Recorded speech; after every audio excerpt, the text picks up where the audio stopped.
Okay, so June 5th, Real Talk 101, episode 82. Alamin natin dito ngayon na kung ano yung huling mensahe or message ni universe sa atin for this Wednesday.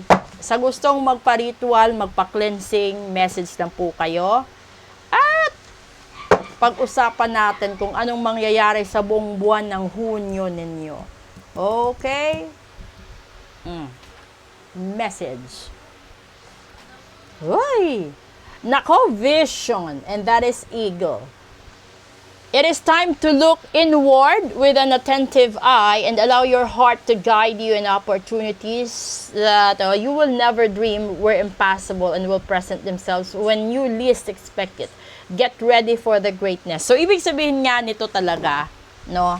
Tsaka ibibigay ni universe yung blessing sa'yo kung kaya mong tanggapin ang sarili mo at kaya mong kontrolin ang puso mo para mapunta ka sa tamang oportunidad. Minsan kasi may mga bagay na ni sa hinagap hindi mo inaasahang mapapasayo. Mapapasayo talaga yan sa panahong hindi mo siya ini-expect. So kailangan mo lang araw-araw maghanda. Huwag kang makalimot magpasalamat sa problema at blessings. At higit sa lahat, huwag kang magpabaya sa sarili mong kalusugan dahil walang saysay ang isang blessing, financially, love, opportunities, work, kung wala ng lakas or sapat ng lakas ang katawan mo. Kasi may mga tao na talagang inuubos nila yung energy nila, no, sa pag-isip or pag-iisip sa problema. Hindi man lang nila naisip or nakuha yung punto na yung problema is problema na. Yung gagawin mo na lang is to find an alternative options or answers or ways bago pa dumating yung totoong solusyon. Halimbawa, yung problema mo ngayon is pera, 'di ba? Kung hindi mo kayang hanapin yung malalaking amount, dun ka muna sa mga maliliit. Kaya nga may salitang magtiis muna. Kung ito naman ay tungkol sa pag-ibig at hindi mo matanggap na naiwanan ka or iniwanan mo or tinalikuran mo at nabigwasan ka, well, ayusin mo sarili mong puso. Dahil hindi naman yan mangyayari kung hindi mo rin hinayaan. And doon naman sa mga pangarap mo sa buhay, darating yan sa tamang panahon at pagkakataon, basta alam ni universe at ni God na handa ka na. Yung paghahanda sa sarili mo is literal.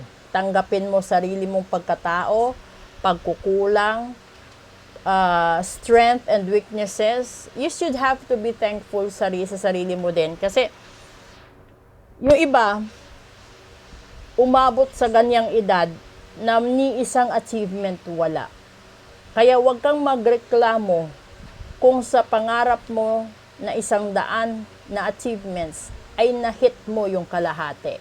Kasi minsan yung iba, kahit 10% sa pangarap nila, hindi nila nakamtan dahil sa mga maling choices nila sa buhay, dahil sa mga maling patakaran o takbo ng pamumuhay nila. So, yung mga ganoon is kasi kapag ikaw yung tipo ng taong may bisyo, masugal, 'di ba? Ikaw yung tipo ng tao na mas pinapahalagahan mo yung paningin ng ibang tao sa estado mo kaysa sa sarili mo. Kasi hindi mo naman kailangang pagkagastusan ang estado mo. Given na yan may up and down. Pero hindi kailangan na busugin mo ang mata ng ibang tao samantalang ikaw halos mamatay na sa dami ng problema. So, kung wala kang problema, mas maganda. Pero walang taong nabubuhay sa mundong ibabaw na walang problema. Depende yun sa pagdala mo kung paano mo panghawakan ang problema. Para lang din siyang bisikleta, di ba? May bisikletang maliit ang gulong, may bisikleta na maraming speed. Nasa sayo na yon. Kung gusto mong magmadali, baka sa dulo, matumba ka, tumilapon. Pero kapag ginawa mo yan sa tamang tono, sa tamang tempo, panahon at balanse, sigurado darating ka pa rin ng buhay sa pupuntahan at paroroonan. So sana ngayon nakuha nyo na yung ibig sabihin ng vision. An eagle kasi is lagpas na siya sa lahat ng mga problema. So kung ihahalin tulad mo sa isang tao, ito yung tao na nag-mature siya sa dami ng pagsubok na pinagdaanan niya sa buhay. Na kahit anong pagsubok pa ang dadanasin niya at mararanasan niya, hindi mo na siya matitinag. Ganon yung eagle.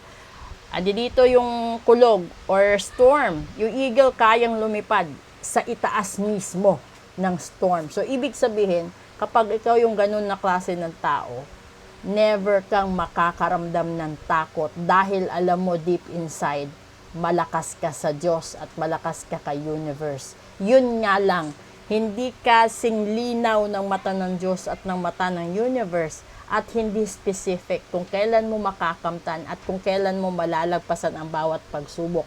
Ang mahalaga, hindi ka bumitaw sa paniniwala mo at saka yung pinakamahalaga doon, ginawa mo kahit maliliit na steps hanggang sa dumating ang tamang panahon.